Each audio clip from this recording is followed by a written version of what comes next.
Guys, this morning we're going to do the review on the brushless system for the mini drift truck.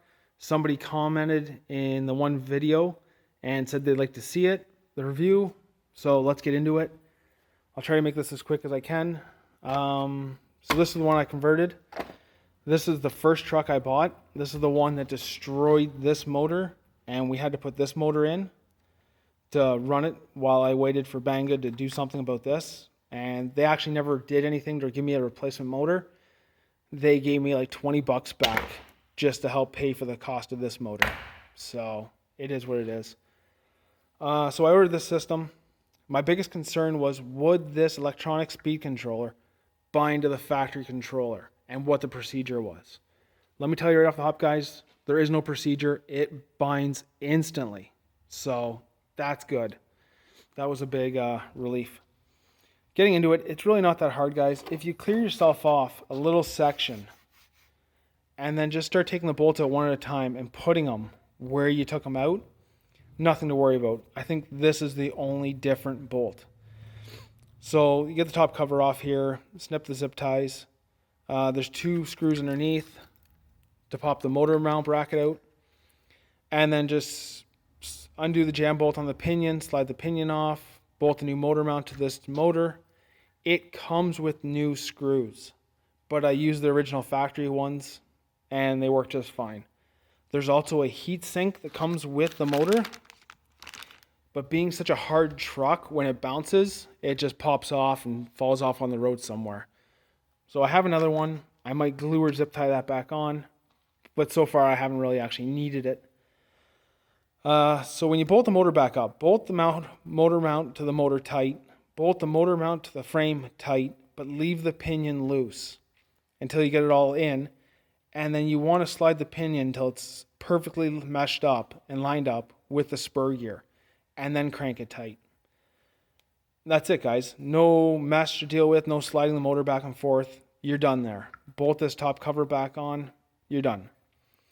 The electronic speed controller, you just get a screwdriver underneath it and pry it out. It's just taped in. Clean it off, get an alcohol wipe down there, stick the new one in, install your battery, and then plug your servo in, but don't install the servo yet. So get it all in, get it all up and running. It's up and running. Here, let's turn it off so you can hear what it sounds like. Okay, so she's up and running. Controller is on. It's binded. That was it. So what you want to do with your servo out, like so, is when you fire the truck up with the servo plugged in, you'll hear the servo move. And in my case, that mark was originally where that dot was. It turned 90 degrees. Perfect. That is its center. Now, I made a couple sweeps with the controller, and it went over and back, and you do a couple sweeps with it and make sure it always comes back to this point where your new center is. Once you've determined that is your center, now you can bolt up your servo saver and your servo horn to this new one. So bolt it when it's up and out. I didn't undo any of this. I just kind of lifted it up, stuck a screwdriver down here, pushed it onto the new one, new servo, and then bolted it back in. 2 bolts and 2 alignment pins down there, guys. So that's all you had to do, was mark it center and then bolt it in. Now you're not done with that yet. There's one more step that you have to do just so you don't wear this servo out. So on this controller, as you can see, I have marked it in blue, the steering servo drive rate. And this is how much the servo actually turns. So this servo will do 180 degrees. It'll go full 90 this way, full 90 that way. The steering on this only goes 60 degrees each way, or 60, 45, somewhere in there. So if you leave this fully turned up, you're going to fight the servo saver every time you turn it, which is going to destroy the servo. And then you're ordering another one from Banggood. You're 3 weeks out waiting for parts. Don't do it. So I'll show you here. So I got it marked, and it turns no problem. Lock to lock. And it's quite quick. No problem. But if you turn this up, guys, and leave this cranked up, if you watch the servo saver, she'll flex and separate. It'll overdrive it. So you back that back down, and I did it in stages. I just slowly moved it back around until I got to the point where it doesn't fight it anymore. Because I didn't want to destroy the gears in that servo and have to order another one from Banggood. So those are only two things. Mark your center, find it, do a couple sweeps before you bolt this up or push the horn on, and then adjust your steering rate. So that's the only really hard part about this install. Now speed-wise, it is way faster, and I can show you that here in a second. But because I ran this truck so much, and we ran it on the drift tires, the hard drift tires, and I ran it a lot. The only thing I've created with this truck now, which makes it really hard when it's brushless, is I have actually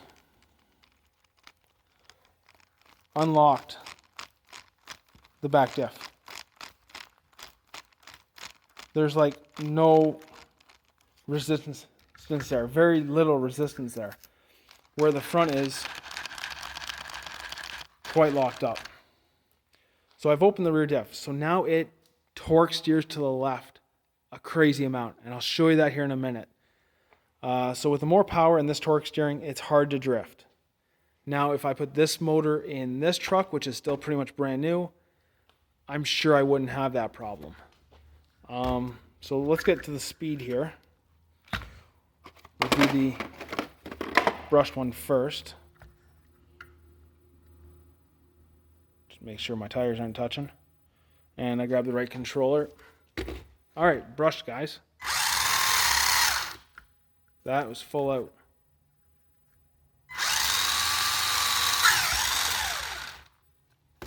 Okay, so that's brushed. Now comes the fun part, brushless.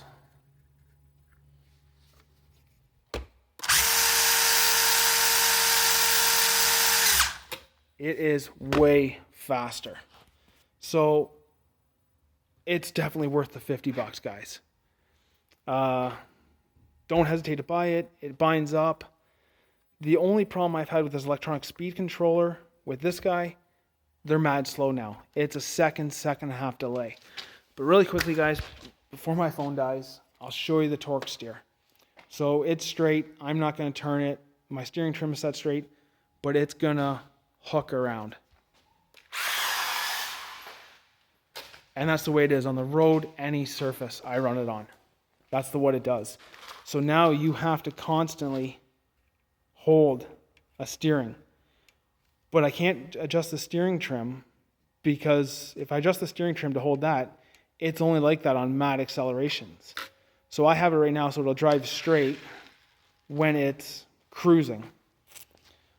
The only other thing, I don't know if we'll show here quickly before my battery dies, is it is mad slow.